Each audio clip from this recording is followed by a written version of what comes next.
mata memandang, kita melihat indahnya hamparan sawah yang menghijau dan luas.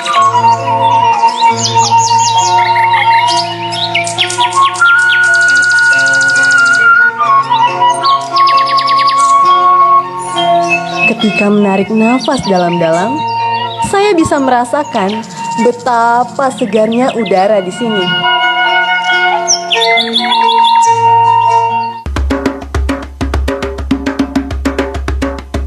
Sebenarnya, saya mau kemana sih? Saat ini, saya sedang menuju sebuah kampung yang katanya masih sangat memegang teguh adat dan tradisi warisan leluhurnya. Kampung Kasepuhan Ciptagelar. Mungkin ada yang sudah pernah mendengarnya. Namun, ini kali pertama saya datang ke Kampung Ciptagelar yang terletak di Sukabumi, Jawa Barat.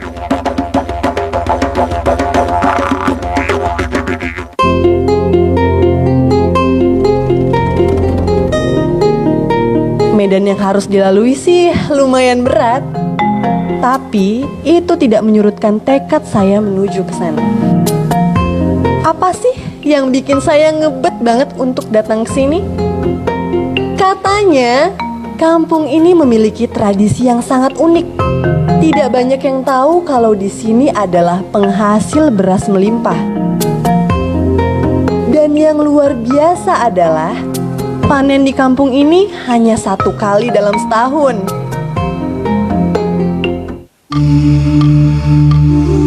Kayaknya saya benar-benar penasaran deh. Kebetulan saya diberi kesempatan untuk bertemu dengan juru bicara Kasepuhan Kampung Ciptagelar, atau salah satu jajar Kakolot. Pasti banyak informasi yang bisa saya dapatkan dari beliau untuk menjawab semua rasa penasaran ini.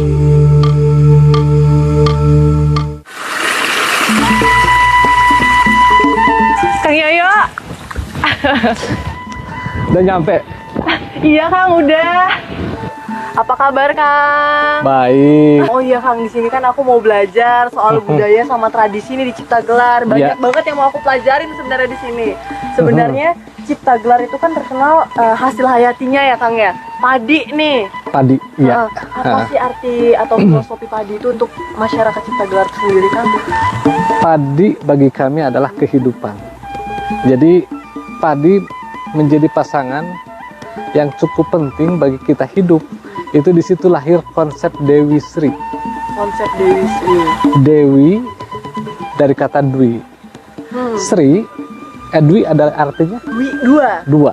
Sri artinya seri. Dua yang seri, dua yang seimbang. Siapa? Kita hidup oleh padi. Padi hidup oleh kita.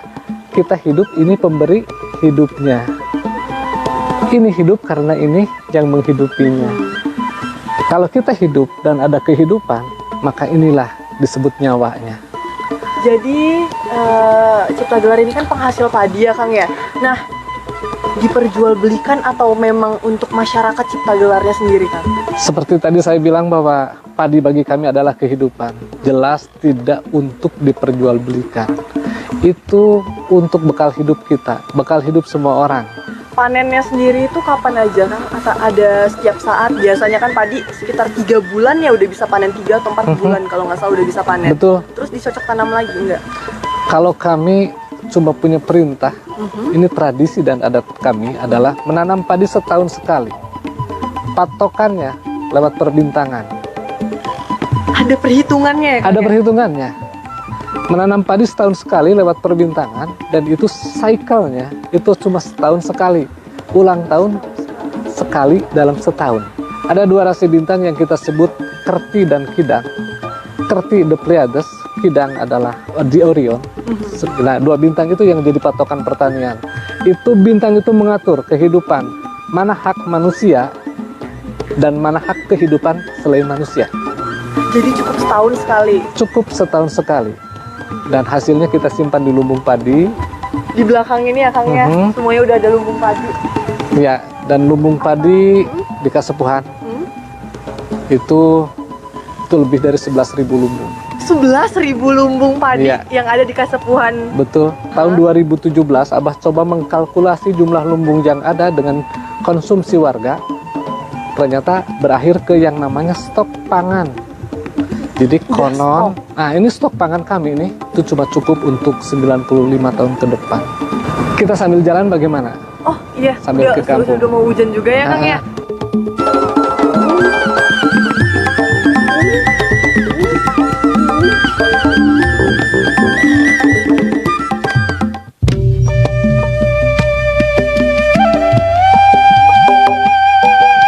Kang, aku mau tanya nih, untuk proses penanaman padinya di Ciptagelar itu gimana sih Kang? Kita ada 2 sistem penanaman padi. Yang pertama berhuma Berhuma. dan kedua bersawah. Ini sawah menggunakan air, berhuma tidak menggunakan air. Jadi Berhuma tidak menggunakan air. orang bilang ladang.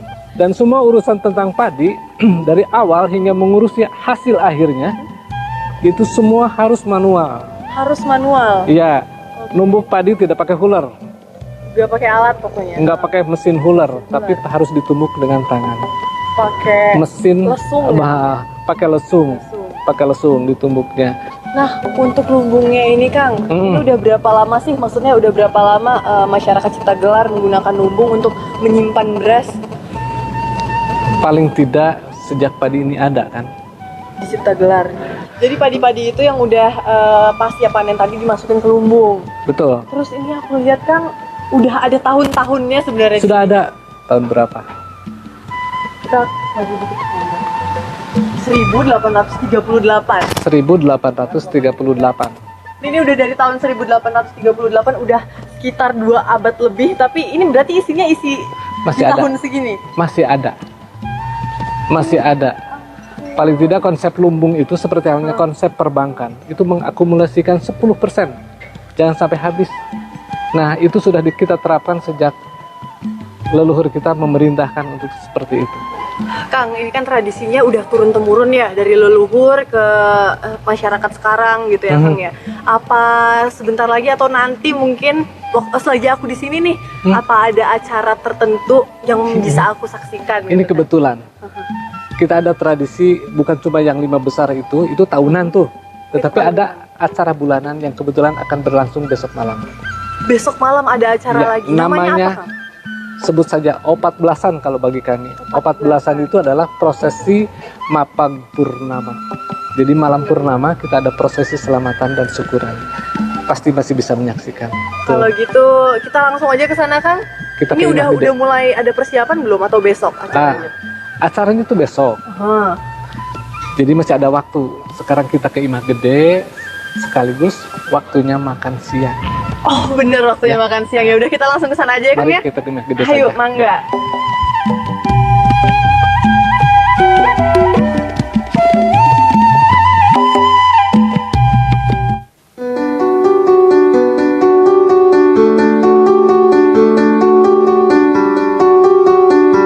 Terletak di pegunungan Halimun, kehidupan kampung Ciptagelar ini tampak damai dan tentram. Lihat saja, selain dikelilingi area sawah yang hijau, bentuk bangunan mereka pun masih mengikuti tradisi.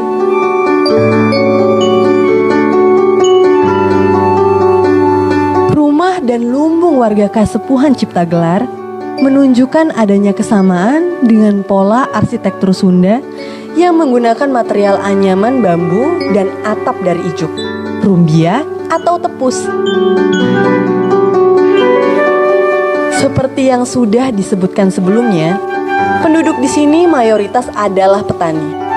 Dalam mengolah tanah, warga Kasepuhan Ciptagelar melakukan cara dan sistem pertanian secara tradisional yang diwariskan secara turun-temurun. Menanam padi setahun sekali secara serentak dengan melihat tanda-tanda astronomi. Mereka tidak menggunakan pupuk kimia dan tidak memakai traktor. Penduduk juga dilarang menjual beras atau padi yang mereka hasilkan sendiri.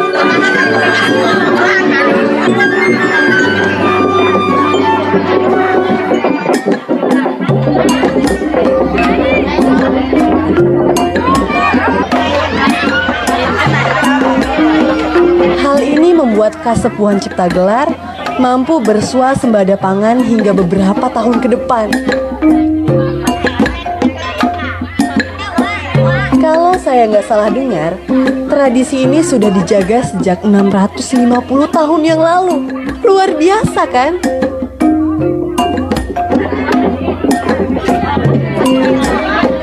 Mereka benar-benar mempertahankan semua proses dengan cara yang masih sangat tradisional.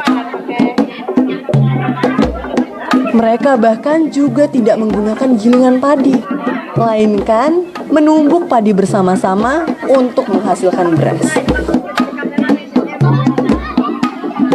Inilah salah satu yang membuat rasa kebersamaan di antara mereka terjalin dengan sangat erat. Masyarakat Ciptagelar masih berpegang teguh pada kepercayaan akan leluhur, adat istiadat, dan kebiasaan nenek moyang.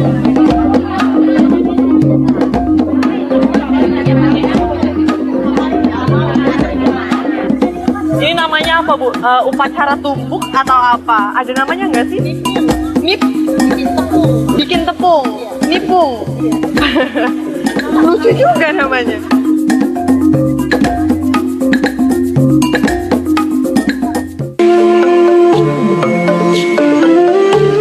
Oh iya, Bu, ini kan udah halus nih. Halus, tempat ngalusinnya di situ. Terus setelah ini masaknya biasanya di mana? Di rumah yang sebelah mana? Di rumah gede yang di tengah sebelah sana. Oh gitu. Ibu, aku mau ngambil tepungnya buat ke sana. Mana? Oh di situ. Bu, ini yang udah jadi tepungnya. Iya. Aku bawa ke sana buat masak ya. Oke. Iya, atur nuhun, Bu. Ha-ah.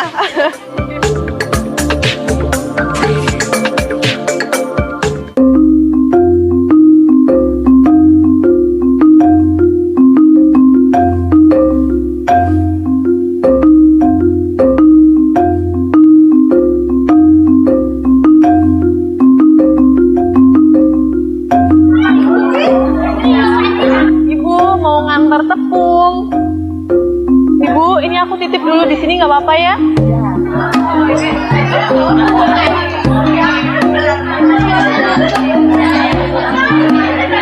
Mak, permisi.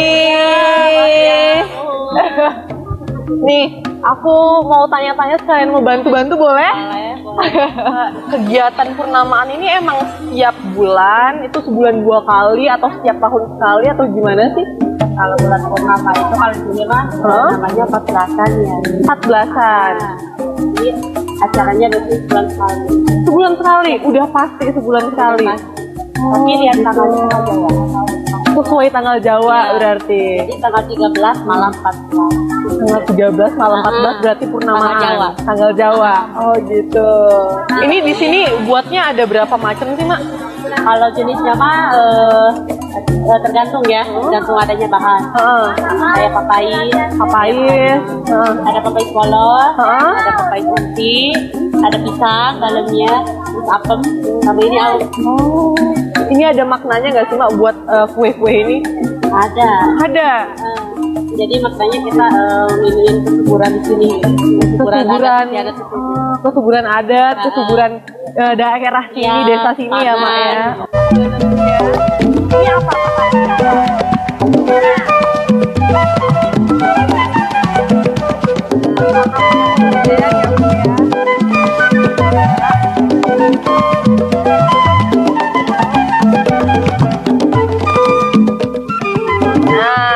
Nah, yuk makan nih. Aduh, panas. Kelapa dikasih gula. Iya. Gula merah ya, Ibu. Gula merah atau gula aren? Merah. Gula merah.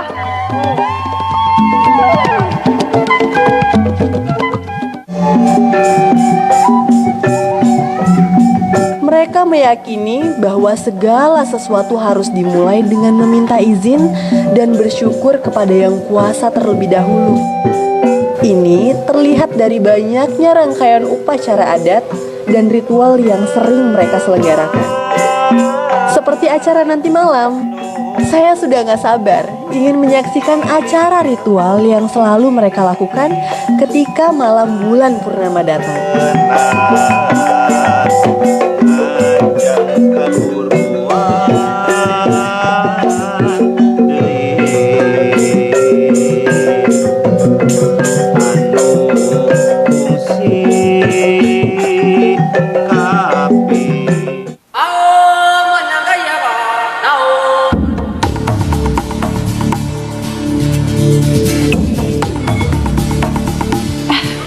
Punten, Macam semacam. semacam. Sejenis. Oh, jadi per buah Ya. dia, nggak dicampur jadi satu. Untuk bumbunya sendiri ada nggak sih, Biasanya kan kalau rujak itu makannya pakai saus gitu. Enggak, ini saus cuma sendiri. pakai gula. Terus ini makannya nanti ramai-ramai di sini semuanya, Di depan Di depan. dipakai syukuran itu. Jadi nanti ini dibawa semua ke sana. Tengah purnama Heeh. kan jam 12. Iya. Nanti syukuran di sana Oh. sama baris kolot. Heeh. Siapa aja yang hadir di sana. Oh gitu, berarti ini tinggal siap-siap aja ya, semuanya udah beres berarti. Kalau gitu aku kesana dulu ya.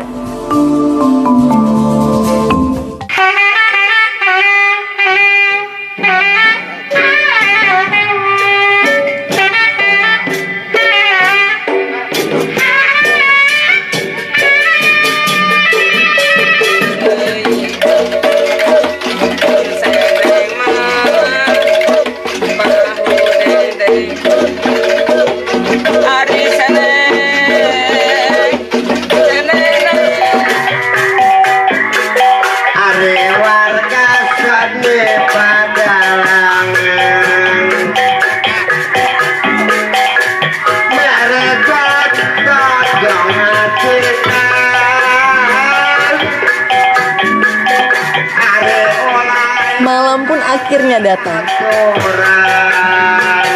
Dan saya begitu menikmati kesenian rakyat yang disuguhkan di sini.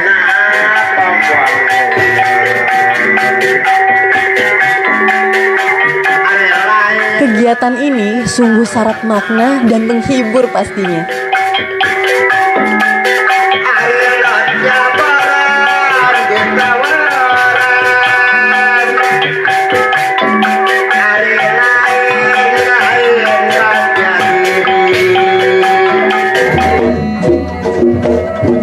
Ibu-ibu, bapak-bapak, ini memang harus ada kesenian angklungnya kalau misalnya malam purnama. Ya, ini kesenian adat yang aslinya adat dari awal sampai sekarang itu memang seni angklung.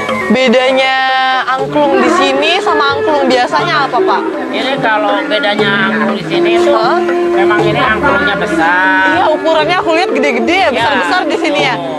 Terus juga di lagunya juga beda.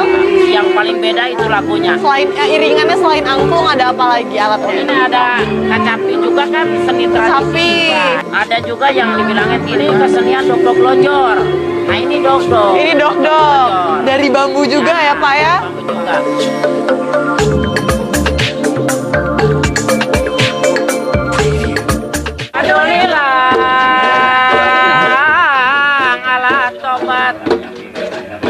Selain menampilkan kesenian rakyat, acara malam ini juga diisi dengan ritual doa malam purnama yang dipimpin oleh Abah Anom. Hal ini merupakan ungkapan rasa syukur terhadap Yang Kuasa. Warga tampak mengikuti acara doa dan ritual dengan sangat khusyuk.